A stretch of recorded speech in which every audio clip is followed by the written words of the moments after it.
قد جاءنی من العلم ما لم یأتک فاتبعنی اہدک صراطا سویا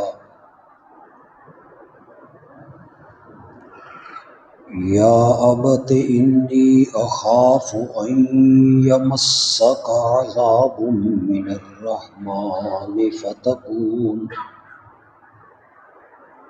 فتکون للشیطان ولیا قال اراغب انت عن آلہتی یا ابراہیم لئن لم تنتہ لأرجمنک واہجرنی ملیا قال سلام علیک سأستغفر لک ربی انہ کان بی حفیا۔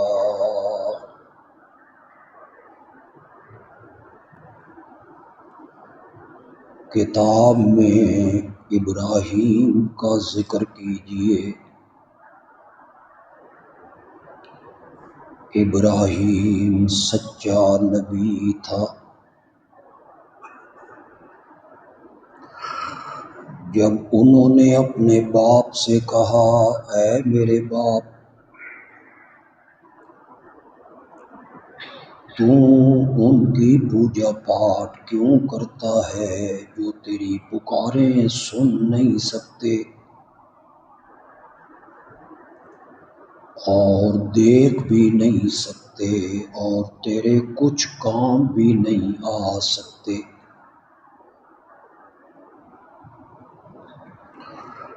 اے میرے بابا میرے پاس وہ علم آ چکا ہے جو تیرے پاس نہیں ہے، پس تم میرے پیچھے چل، میں تجھے سیدھا راستہ دکھاؤں گا۔ اے میرے بابا شیطان کی عبادت نہ کر، کیونکہ شیطان رحمان کا نافرمان ہے۔ اے میرے بابا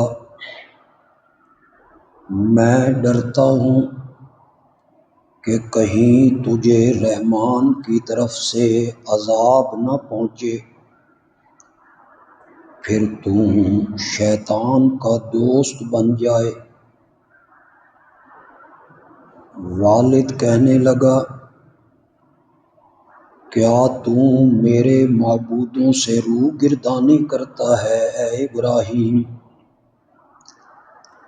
اگر تو باز نہ آیا میں تجھے سنسار کر دوں گا اور ایک طویل مدت کے لیے تو مجھ سے الگ ہو جا۔ حضرت ابراہیم نے کہا سلام ہو تجھ پر،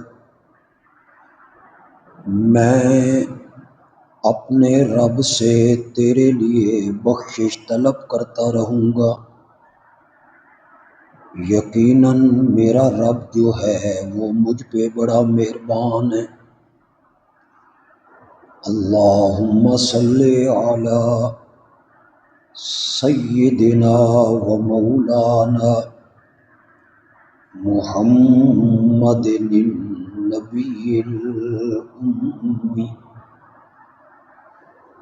وعلی آلہ واصحابہ وبارک وسلم ثم صلی علیہ۔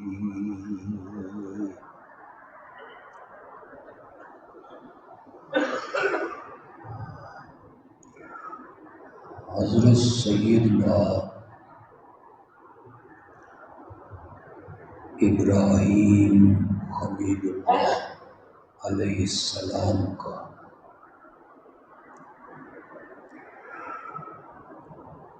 ذکر خیر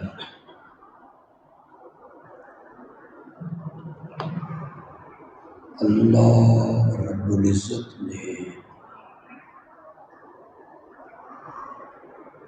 اپنی آخری کتاب قرآن مقدس میں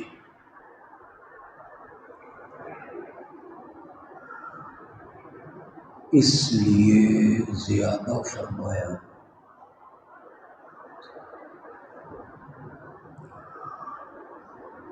کہ دعوت و تبلیغ کے سلسلے میں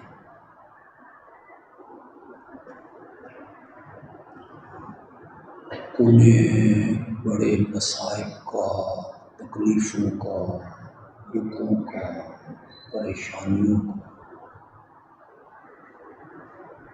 سامنا کرنا پڑا۔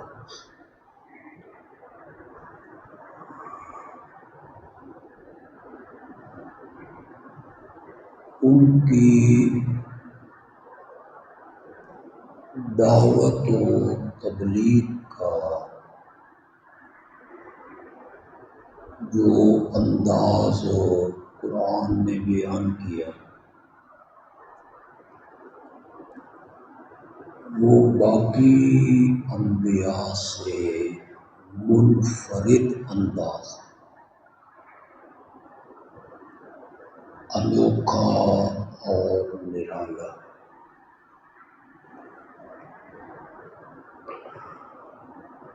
آپ قرآن مقدس میں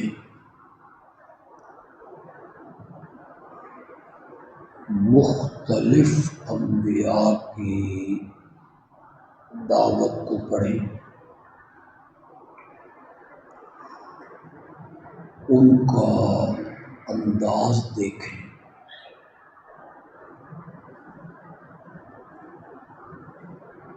انہوں نے اپنی قوموں کے سامنے جب اللہ کا پیغام پہنچائے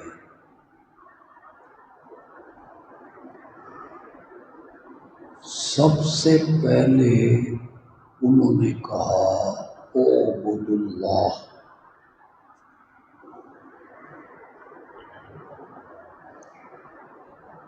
اللہ کی عبادت کرو۔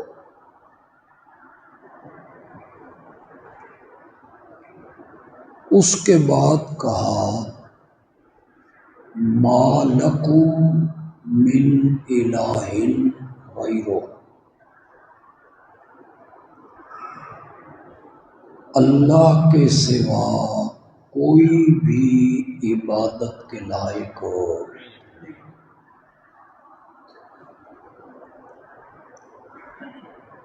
اللہ کے سوا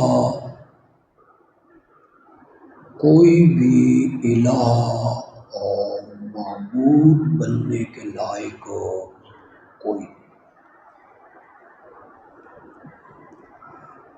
سب نبیوں کی دعوت کا یہی انداز رہا۔ آپ سورۃ اعراف پڑھیں، سورۃ ہود پڑھیں، سورۃ نوح پڑھیں،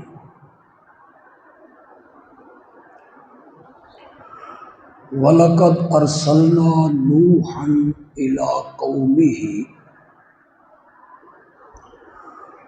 قَالَ يَا قَوْمِ اعْبُدُوا اللَّهَ مَا لَكُم مِّنْ إِلَٰهٍ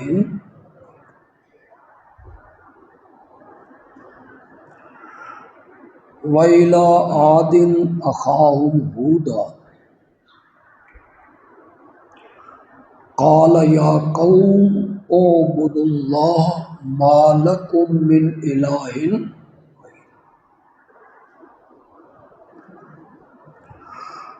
وَإِلَىٰ ثَمُودَ أَخَاهُمْ صَالِحًا قَالَ يَا قَوْمِ اعْبُدُوا اللَّهَ مَا لَكُم مِّنْ إِلَٰهٍ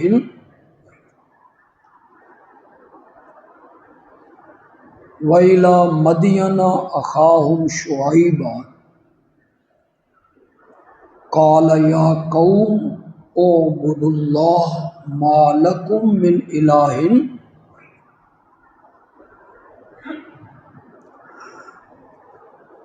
اتنی بات تو آپ کے ذہن میں آ جانی چاہیے اور تھوڑی سی توجہ کرنے سے آ جانی چاہیے کہ ہر نبی کی جو پہلی دعوت ہے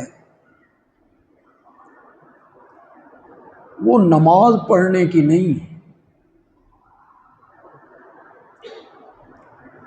ہر نبی کی جو پہلی دعوت ہے وہ معاملات کے اصلاح کی نہیں،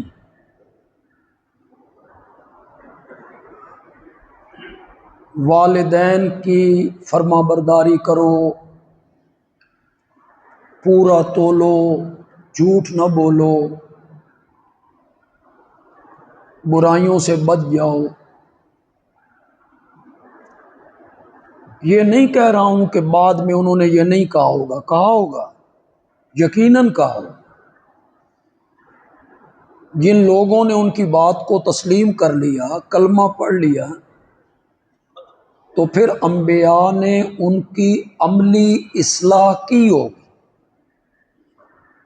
کہ سچ بولو، حقوق پورے کرو، کم نہ تولو۔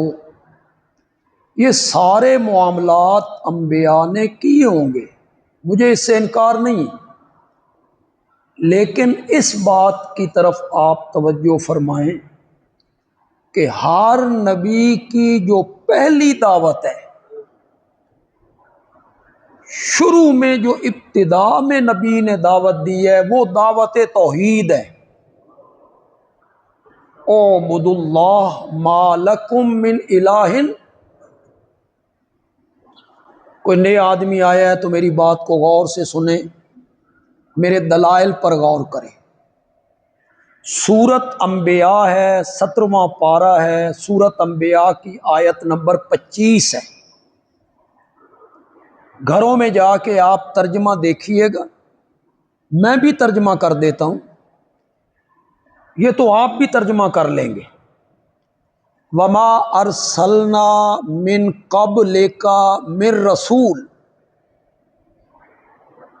من قبلک کا کیا معنی ہے؟ آپ سے پہلے۔ یہ ارسلہ، ارسال، بھیجنا۔ ہم نے آپ سے پہلے جتنے رسول بھیجے،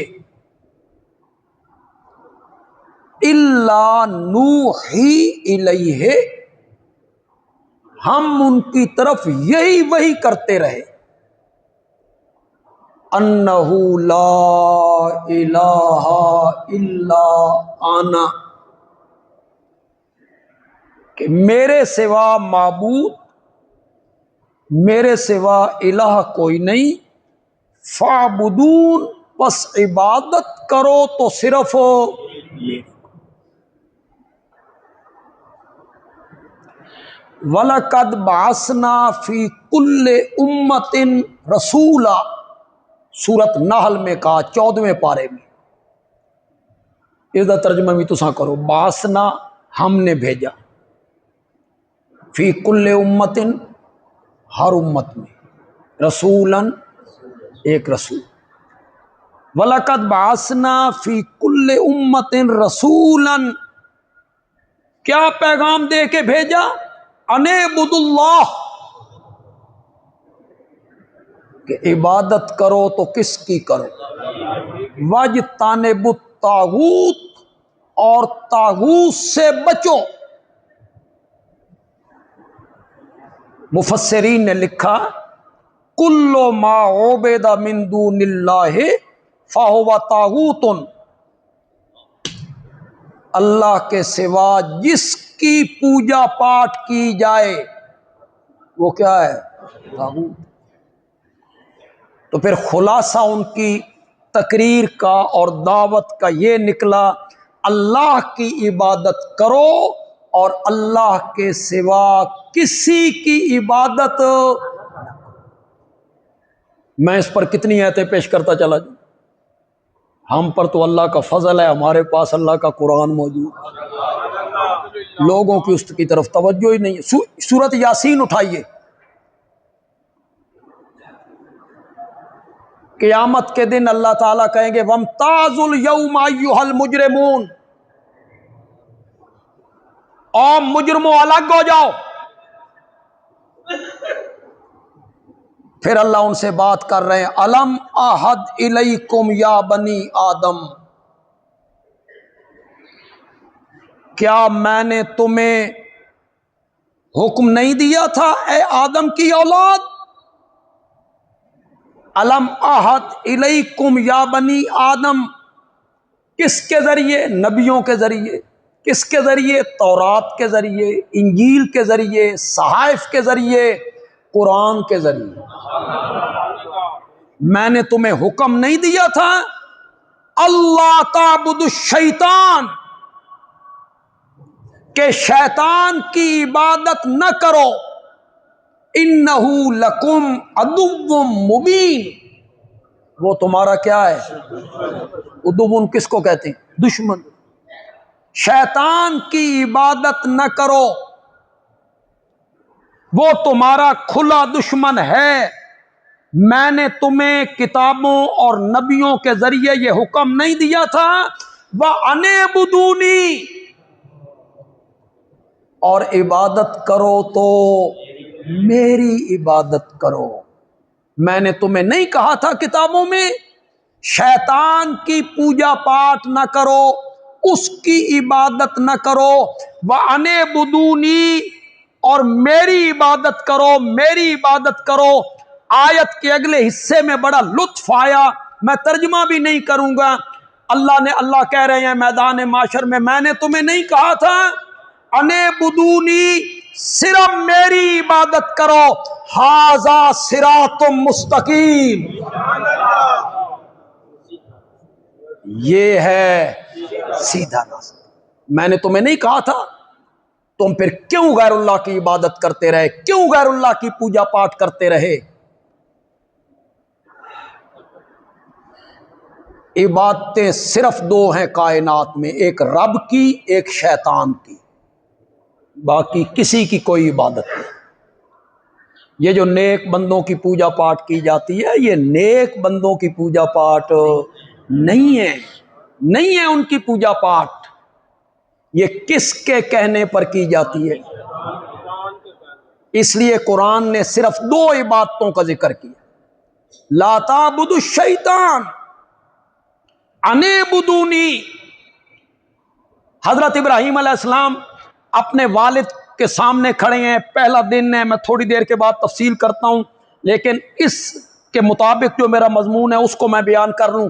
حضرت ابراہیم علیہ السلام اپنے باپ کو کہتے ہیں یا اباتی، اے میرے بابا، لا تعبد الشیطان۔ کیا خیال ہے آپ کا؟ حضرت ابراہیم علیہ السلام کا بابا ابلیس کو پوجتا تھا، شیطان کو پوجتا تھا، شیطان کی عبادت کرتا تھا۔ حضرت ابراہیم علیہ السلام اس کے معبود کو کیا کہہ رہے ہیں؟ جس کی تو پوجا پاٹ کرتا ہے، سجدے کرتا ہے، نظر و نیاز دیتا ہے، منتیں مانتا ہے، اسے نفع نقصان کا مالک سمجھتا ہے، یا ابتی لا تعبد الشیطان، شیطان کی پوجا پاٹ نہ کر۔ معلوم ہوتا ہے عبادت جو غیر اللہ کی ہوتی ہے وہ اصل میں نیک بندوں کی عبادت نہیں ہوتی، اصل میں عبادت وہ کس کی ہوتی ہے؟ شیطان کی ہوتی ہے۔ اسی لیے سورۃ فاطر میں اور غالباً آیت نمبر 22 میں اللہ تعالیٰ نے کہا کہ قیامت کے دن، سبحان اللہ، اللہ تعالیٰ نے وہاں بیان کیا والذین تدعون من دونہ ما یملکون من قطمیر، میرے سوا جن کی پوجا پاٹ تم کرتے ہو، کھجور کی گٹھلی کے اوپر جو ایک باریک سا پردہ ہوتا ہے وہ اس پردے کے بھی مالک نہیں ہے۔ ان تدعوہم، تسی ہن ترکڑے ہو جاؤ تے ترجمہ تھوڑا تھوڑا کرو یار، اگر تم ان کو پکارو لا یسمعون دعاءکم، ان تدعوہم لا یسمعوا دعاکم، اگر تم ان کو پکارو مصائب میں، مشکلات میں، دکھوں میں، وہ تمہاری پکاریں نہیں سنتے. ولو سامعوا، لو فرضیہ، یہ محال ہوتا ہے. یہ لو وہاں بولا جاتا ہے جس کا وجود یہاں نہیں ہوتا. لو کان فیہما آلہہ، اگر زمین و آسمان میں کوئی اور الہ ہوتے ہیں. لو کان بعدی نبی لکان عمر، میرے بعد کوئی نبی ہوتا تو عمر ہوتا ہے. یہ لو وہاں بولا جاتا ہے جہاں ممکن ہی نہ ہو.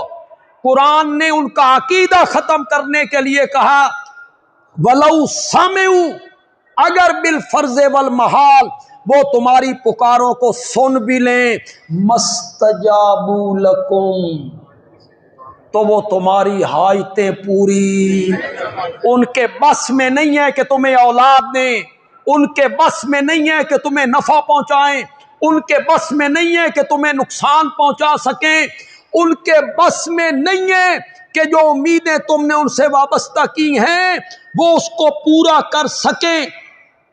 وَلَوْ سَمِعُوا مَسْتَجَابُوا لَكُمْ. اگلی آیت کے لفظ پہ غور کرو. جو لوگ کہتے ہیں یہ بتوں کے بارے میں ہیں، یہ ایتیں بتوں کے بارے میں ہیں، وہ اس آیت پہ خدا کے لیے غور کریں.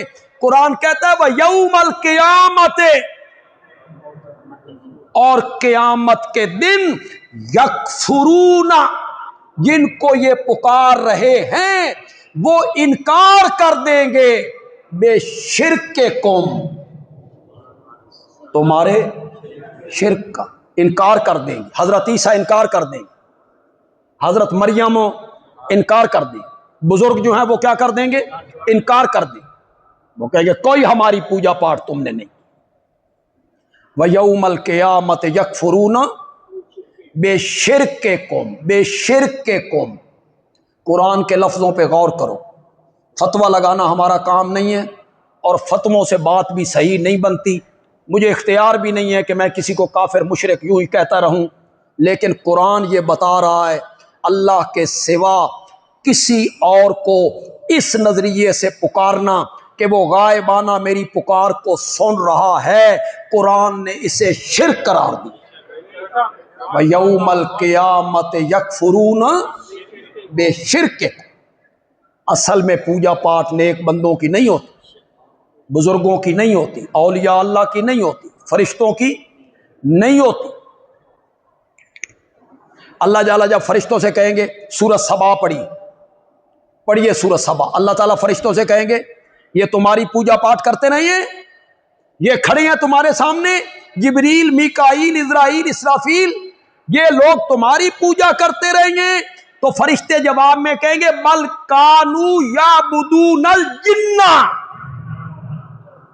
بلکہ یہ تو پوجا پاٹ کرتے رہے ہیں کس کی؟ شیطانوں کی. تو وہ فرشتوں کی پکار نہیں ہوتی، فرشتوں کی پوجا پاٹ نہیں ہوتی. وہ قیامت کے دن کیا کر دیں گے؟ انکار کر. 26واں پارہ ہے، سورۃ احقاف ہے، اور سورۃ احقاف کی آیت نمبر 5 ہے. 26ویں پارے کے پہلے صفحے پہ آپ کو یہ آیت مل جائے گی. اسے پڑھیے، اس آیت سے ذرا پہلے پڑھیے، لطف آ جائے. اللہ نے اپنی قدرت کا ذکر کی. میں نے یہ بنایا اور میں نے یہ بنایا اور میں نے یہ بنایا. یہ کہنے کے بعد اللہ مشرکین سے کہتے ہیں میرے سوا جن کو تم پکارتے ہو انہوں نے کیا بنایا؟ آسمان و زمین کے بنانے میں نے ان کا تعامل لیا تھا، سانجھ سانجھ تھا میرے ساتھ ان کا. ایتونی بکتاب من قبل ھذا او اثارۃ من علم. ڈھکوسلے نہیں چلانے، عقلیات نہیں چلانی. رب نے چیلنج کیا اللہ کے سوا جن کو تم پکارتے ہو انہوں نے بھی کچھ بنایا ہے، اس پر کسی آسمانی کتاب کا حوالہ پیش کرو، ایتونی بے کتاب من قبل ھذا او اثارت من علم، یا وہ علم جو لگاتار چلا آ رہا ہے، متواتر چلا آ رہا ہے انبیاء سے، ان میں سے کوئی دلیل پیش کرو، انہوں نے کیا بنایا ہے۔ اور اگر نہیں تو پھر رب کہتے ہیں میرا فتویٰ بھی سنو۔ پھر رب نے فتویٰ لگایا، بندیالوی نہیں لگا رہا ہے، پھر رب نے 26ویں پارے میں چیلنج کرنے کے بعد فتویٰ لگایا، وَمَنْ أَضَلُّ مِمَّن يَدْعُو مِن دُونِ اللَّهِ مَن لَّا يَسْتَجِيبُ لَهُ إِلَىٰ يَوْمِ الْقِيَامَةِ۔ واہ میرے اللہ، تم ہی حدیں ہی مکا چھڑیا نے۔ میرے تفسیر کے استاد حضرت شیخ القرآن رحمت اللہ علیہ قرآن جھوم کے پڑھتے تو پھر کہتے مولا میں قربان جاواں، تو ہی مسئلہ سمجھایا، ایک دونی دونی تے دو دونی چار کر کے، مولا تیرے سمجھان تے بھی قربان جاواں، پر مشرکو تو آٹے نہ منن تے بھی قربان، تو سامی ہیک نہیں من، آگے سے ڈھکوسلے چلائے، عقلیات پیش کی۔ وَمَنْ أَضَلُّ، من کا میں نا کون، اضل، سب سے بڑا گمراہ، وَمَنْ أَضَلُّ مِمَّن، سب اس سے بڑا گمراہ کون ہے؟ استفہام انکاری ہے، اللہ کہنا چاہتے ہیں اس سے بڑا گمراہ کائنات میں کوئی نہیں۔ وَمَنْ أَضَلُّ مِمَّن يَدْعُو مِن دُونِ اللَّهِ، جو اللہ کے سوا ان کو پکارتا ہے لا یستجیب لہ، جو اس کی پکاروں کو قبول نہیں کر سکتے، الی یوم القیامہ،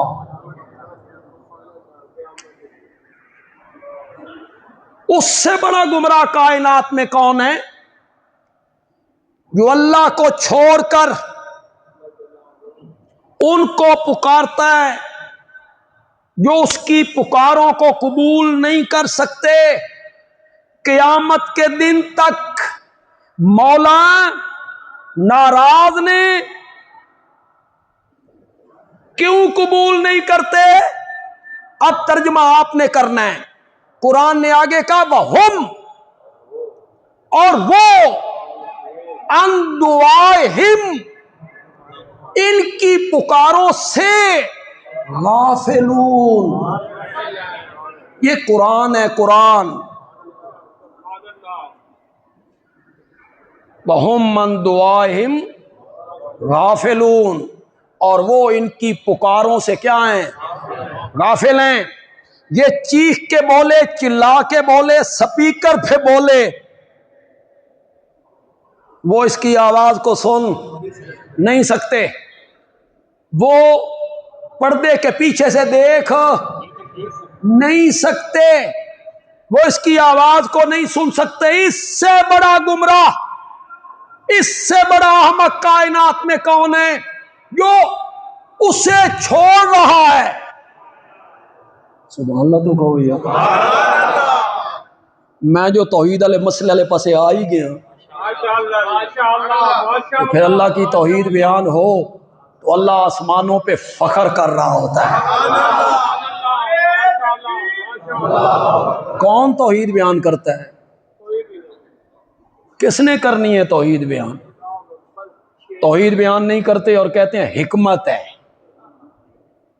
توحید بیان نہ کرنے کا نام حکمت ہے؟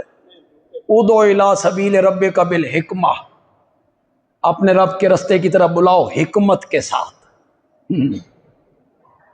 اب لوگوں کو کیا پتا ہے کہ عربی کی حکمت کا کیا معنی ہے، اردو دی حکمت کی، یہ لوگوں کو بیچاروں کو پتہ نہیں، وہ سمجھتے ہیں یہی حکمت ہے، عربی والی بھی جو ہم اردو میں استعمال کرتے ہیں، حکمت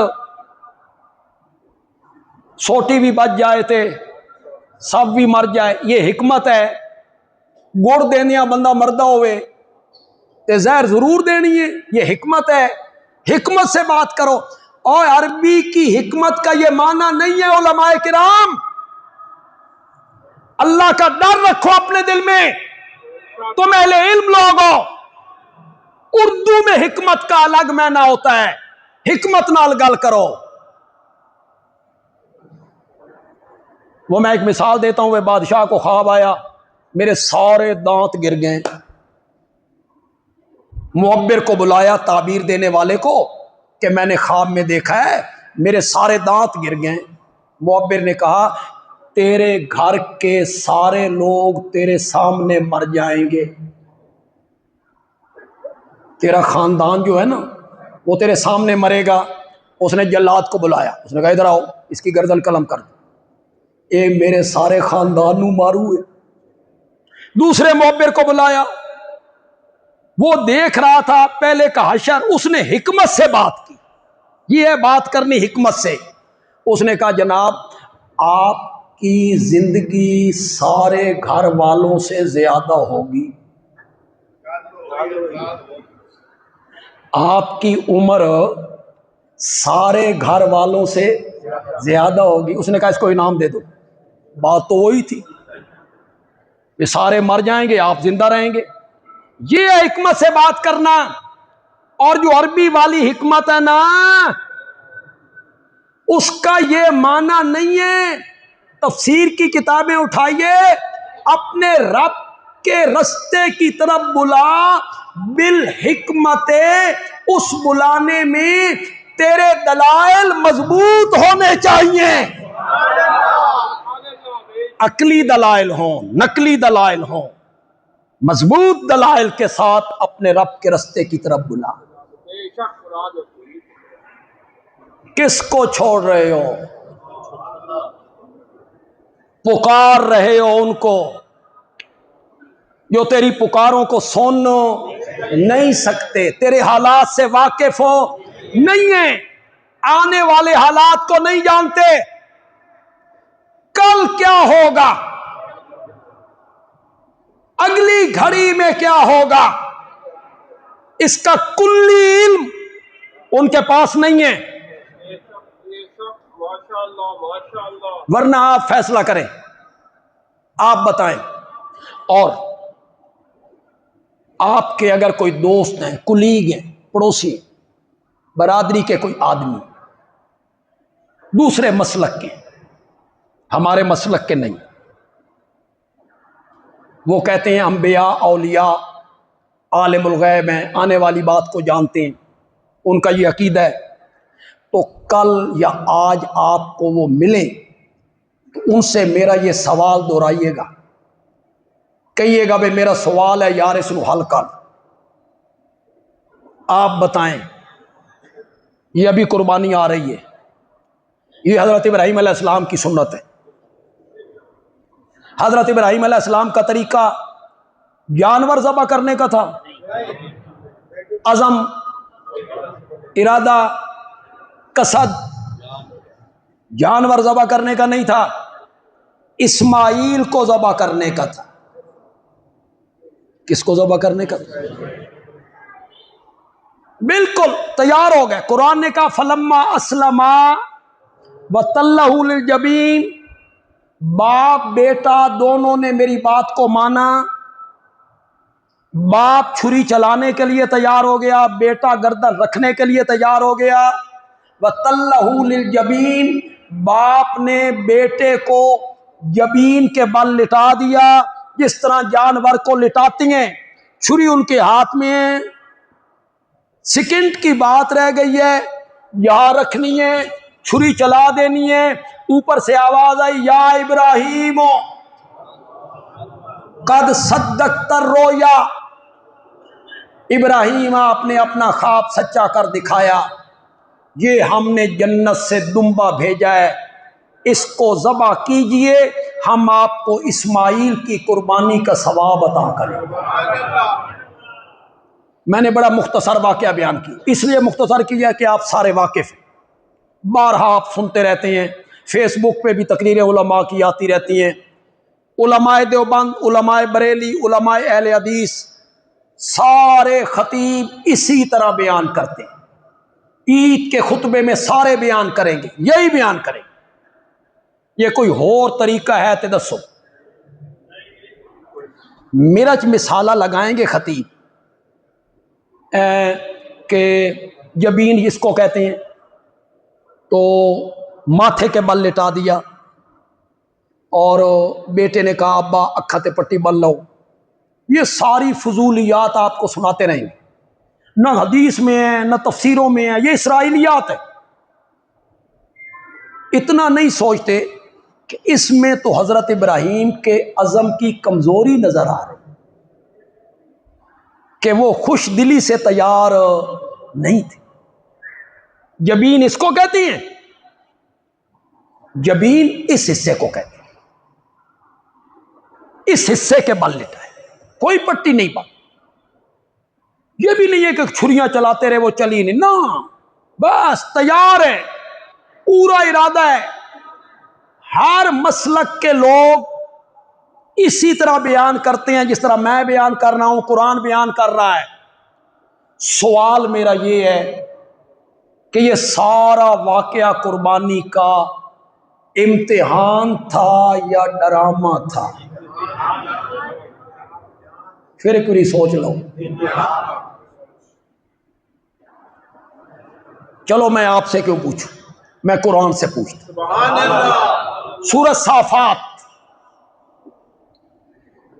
جتنے امتحان ہوتے ہیں نا، جس درجے کے بھی ہوں، primary, middle, matric, F A, B A, M A, law, medical, engineer, جتنے بھی بچے پرچہ حل کرتے ہیں، وہ گھر آئے، والد صاحب نے پوچھا، بھائیوں نے پوچھا، سنا؟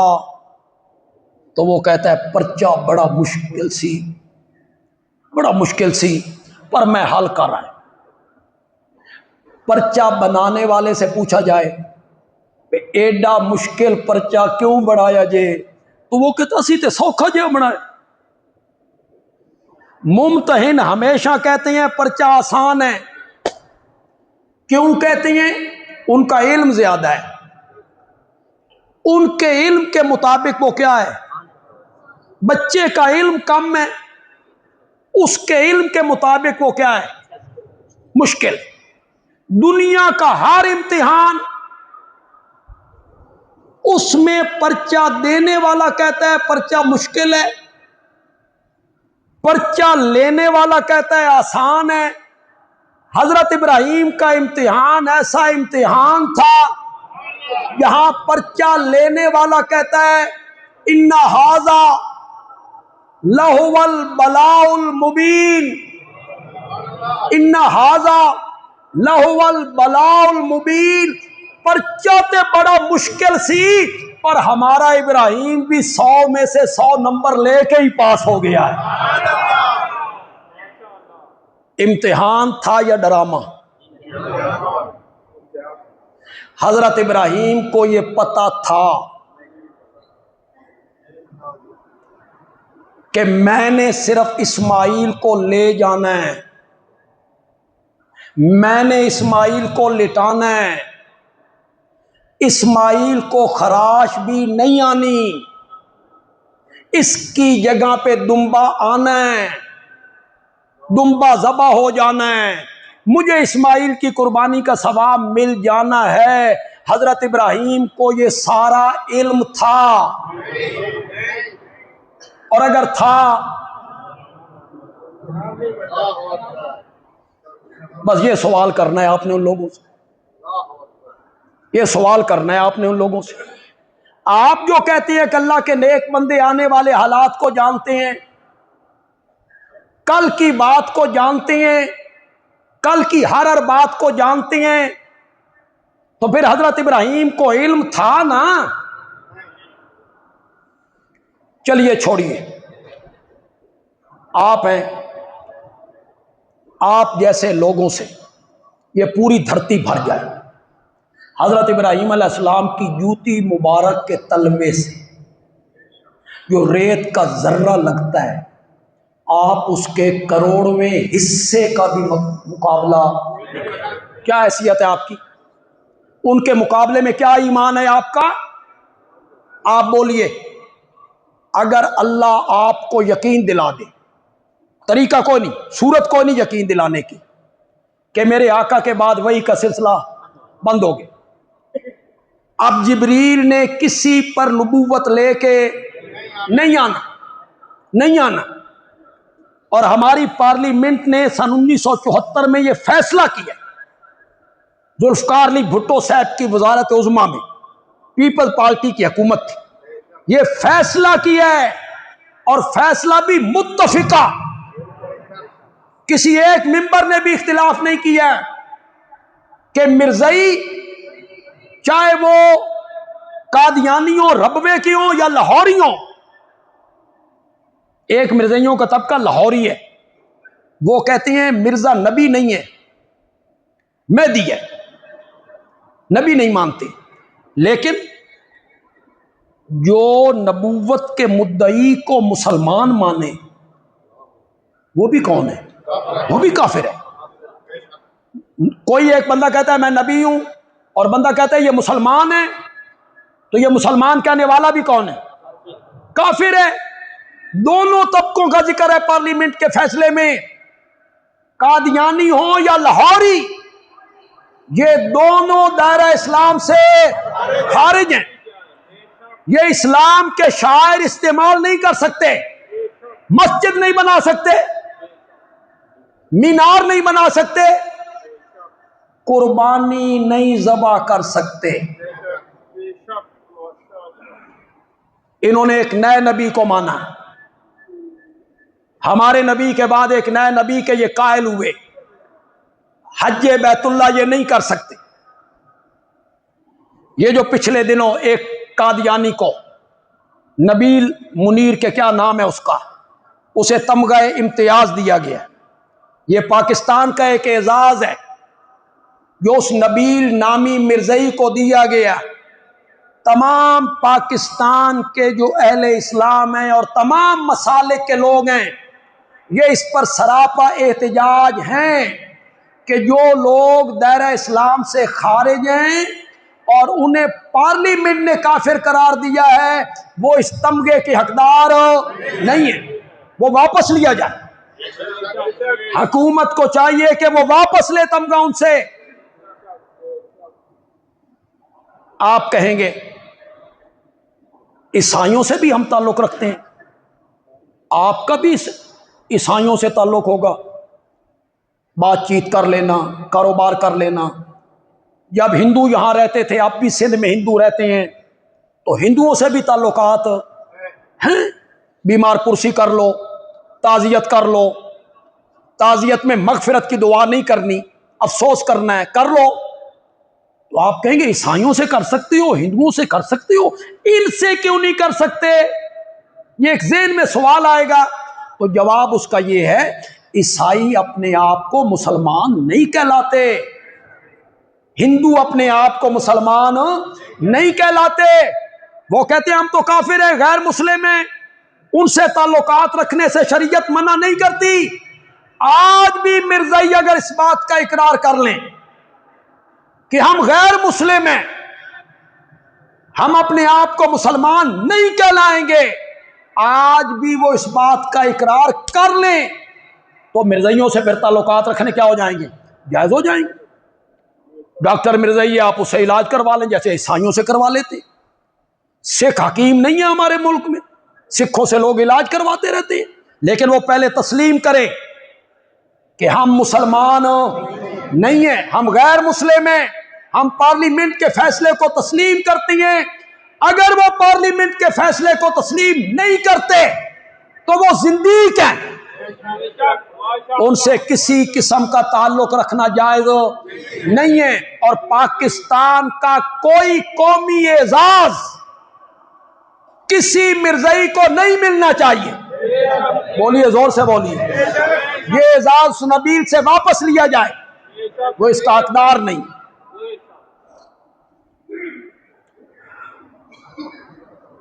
کہنا میں یہ چاہتا تھا کہ ان کو پکار رہے ہیں جو ان کی آواز کو سن نہیں سکتے۔